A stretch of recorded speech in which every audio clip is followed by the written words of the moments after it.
Et salut tout le monde.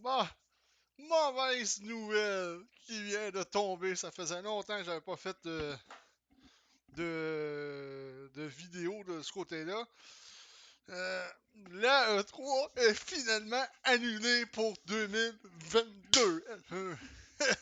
Ça, c'est une très mauvaise nouvelle. C'est une mauvaise nouvelle internationale, si je pourrais dire ça comme ça. Les raisons sont pas tout à fait. Il n'y a pas de raison tout à fait précise pourquoi que l'ESA, qui était l'organisateur, l'ESA ou l'ESA, qui était organisateur de la E3, l'ESA, l'Entertainment Software Association, on voit sur Xbox, Xbox Gen, ils ont décidé qu'elle n'aurait pas lieu cette année. Le Summer Game Fest 2022 aura bien lieu. Ça, c'est le gros compétiteur de la E3.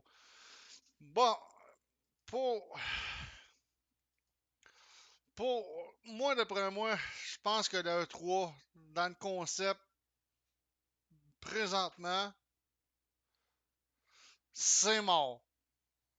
Le concept de E3, présentement, c'est mort. Pour la simple et bonne raison, le numérique a pris beaucoup plus de place. YouTube prend beaucoup de place. Twitch prend énormément de place. Les événements virtuels ont connu la cote depuis le début de la pandémie, on le sait. La E3 ne fait pas exception. Ils ont eu beaucoup de virtuels en 2021. Par exemple, l'ESA prévoit qu'elle va revenir en 2023. Mais le problème de la E3, c'est que c'est pas accessible pour personne. C'est un événement pour y participer ou pour pouvoir y aller. Ça coûte extrêmement cher. On parle de millions de dollars pour les compagnies de jeux vidéo pour aller exposer leurs nouveaux jeux qui vont sortir en courant de l'année, mettons 2022, 2023 et dans les prochaines années. Fait que ça coûte extrêmement cher. On sait que Xbox ne participait plus à l'E3 comme tel. Il y avait Xbox a acquis son studio pas loin du site de l'E3. Fait que ça c'est déjà que Xbox, Microsoft économisait d'argent de ce côté-là. Sony ne participait plus à l'E3 de façon présentielle. Il y allait de façon virtuelle avec on pourrait dire son fameux gros State of Play quand il l'a fait l'année passée durant le 3.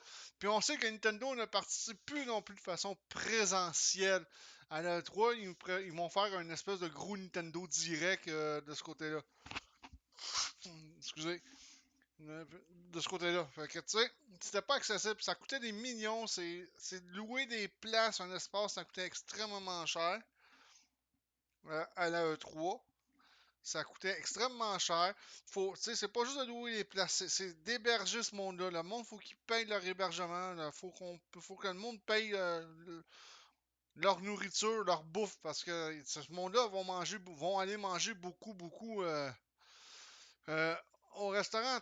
Tandis que faire un événement de façon numérique sur YouTube va coûter beaucoup moins cher pour un gros, moyen ou petit développeur de jeux vidéo. On s'entend parce que dans l'E3, il y a plein de petits développeurs de jeux vidéo indépendants qu'on n'entend pas vraiment parler parce qu'ils n'ont pas les moyens d'y aller. Mais ils vont le faire un peu plus de façon numérique. Ça coûte beaucoup moins cher. L'avenir est vraiment là. Ça va être dans les événements peut-être virtuels ou ces affaires-là. Parce que le E3, tel qu'on connaît le E3 présentement, le concept de l'E3 pour moi était déjà obsolète. Ça n'avait pas d'allure comment il fallait débourser de l'argent. Moi, j'ai toujours rêvé d'aller à l'E3 personnellement. Là. Juste pour aller voir. Là. Je travaille même pas pour une compagnie de jeux. Je travaille. On s'entend. Hein? Je suis dans le domaine de l'informatique. Oui. Mais je travaille pas pour une compagnie de jeux et quoi que ce soit euh, de ce côté-là. Mais j'ai toujours rêvé d'y aller. Mais quand je regardais le prix, les conférences sont juste accessibles pour les journalistes aussi. Des fois, ils sont pas accessibles au grand public. Mais les conférences ou les événements qui étaient accessibles au grand public, quand je regardais les prix, c'était aïe aïe. C'est vraiment payé très cher pour aller voir un show dans le fond. Là. Tandis que de faire quelque chose de numérique sur YouTube, ça peut coûter genre à peu près peut-être 20$ canadiens pour produire. Tu sais, mettons, pour une personne seule comme moi, là, je parle pas pour produire des vidéos comme Linus Tech, ça c'est beaucoup plus gros. Il y a une grosse équipe en arrière, mais quand même, je suis pas sûr que ça doit. Vu que même si Linus Tech produit ses vidéos avec YouTube, c'est sûr que ça doit pas coûter aussi cher que d'aller louer, mettons, une place à l'E3. C'est un mauvais exemple que je prends, mais tu sais, quand même. C'est sûr que ça lui coûte moins cher. C'est la même chose pour diffuser sur Twitch. Ça coûte moins cher que d'aller dans ce genre d'événement-là, louer des places pour quelques jours et que ça coûte des millions de dollars. Parce que c'est ça, pour des compagnies de jeux vidéo, ça peut coûter jusqu'à des millions de dollars aller à cet événement-là. Fait que tu sais, c'est quand même inouï. Tandis que Nintendo, lui, a compris que Nintendo Direct, ça doit lui coûter beaucoup moins cher à faire. Même chose du côté de Sony. Même chose aussi du côté de Microsoft. Parce que Microsoft, comme j'ai dit, ne louait plus d'espace à l'E3 depuis quelques années. Ils avaient acquis leur studio. Puis ils faisaient tout à partir de leur studio bien à eux autres. Fait que déjà qu'ils ont leur studio, ça leur coûte moins cher que d'aller louer de l'espace. Le studio leur appartient, il doit déjà être payé, parce que Microsoft peut payer un studio sur on s'entend avec les milliards qu'ils font. Ils ont les moyens. Ils disent qu'elle va revenir en 2023. Ils pensent d'essayer. Ça, c'est pas clair que ça va revenir en 2023. La ESA planifie de faire revivre l'événement en 2023.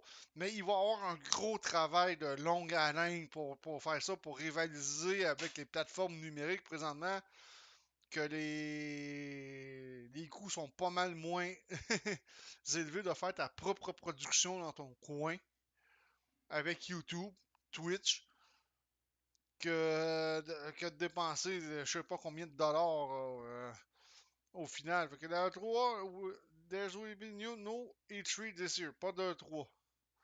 Fait que c'est plate. Mais on s'entend que le 3 depuis quelques années, depuis quelques années, la E3 en avait beaucoup perdu. C'était encore le gros événement, mais on sentait que plus ça allait, plus l'événement commençait à battre de l'aile.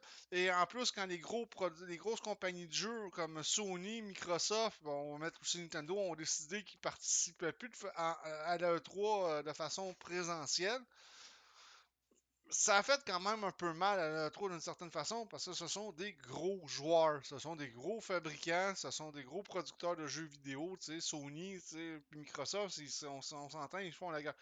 Par exemple, il va y avoir le Summer Game Fest que je vais essayer de couvrir quand même. Fait que ça va être pas, pas pire de ce côté-là. On n'a pas tout perdu. Le Summer Game Fest va être là. Le Summer Game Fest, aussi, peut-être que ça coûte moins cher le Summer Game Fest pour les compagnies de jeux vidéo à y aller. Aussi, on sait pas. Moi, je connais pas vraiment le Summer Game Fest tant que ça. Parce que l'année passée, je l'ai pas suivi. Mais ça coûte peut-être moins cher aller là que d'aller à la E3. Fait que c'est ça. La E3, va falloir qu'elle réinvente son concept à peu près au complet, je dirais. Malheureusement, on est rendu là parce que l'ère du numérique, l'ère des vidéos numériques, l'ère des plateformes YouTube, Twitch ont pris beaucoup, énormément de place de ce côté-là, malheureusement. On peut pas rien faire. C'est la vie. Moi, je trouve ça plate aussi, mais en même temps, il fallait s'y attendre. Comme j'ai dit, l'événement commençait à battre de l'aile pas mal depuis quelques années de ce côté-là. Excusez, j'avais un petit peu soif. Ça battait de l'aile. Tu sais, ça a commencé en 1995. Moi, je me rappelais en 1995, le numérique en 1995, 1995, ça a été quand même, ça a été l'année où l'implantation de l'informatique devenait de plus en plus accessible un peu. Mais c'était pas tout le monde qui avait des ordinateurs, puis l'Internet commençait tranquillement à s'implanter. Mais les plateformes vidéo sur Internet, il y en avait pas, mais il y en avait pas à ce moment-là. Fait que, on va voir, que vous soyez sur place ou sur vos appareils préférés, l'événement de 2003 rassemblera à nouveau la communauté, les médias et l'industrie dans un tout nouveau format et une toute nouvelle expérience interactive. Fait que je souhaite que la 3 l'année prochaine renaisse parce que c'est un événement que je suis depuis 1995, pour être honnête avec vous. Ça fait depuis 1995 que je suis la E3. Ça a toujours été mon événement favori de l'année. Je vais suivre le Summer Game Fest qu'ils appellent cette année quand même. Ça va compenser. Fait que, on va voir ce que ça va donner en 2023. J'ai vraiment hâte de voir parce que c'est en 2023, ça va être, on va se le dire vraiment franchement. Si ça revient en 2023, ça passe ou ça casse. Parce que là, on refait le concept. Bon, les organisateurs n'auront pas nécessairement droit à une deuxième chance si jamais ça casse. Fait que là-dessus, je vous dis ciao tout le monde, à la prochaine.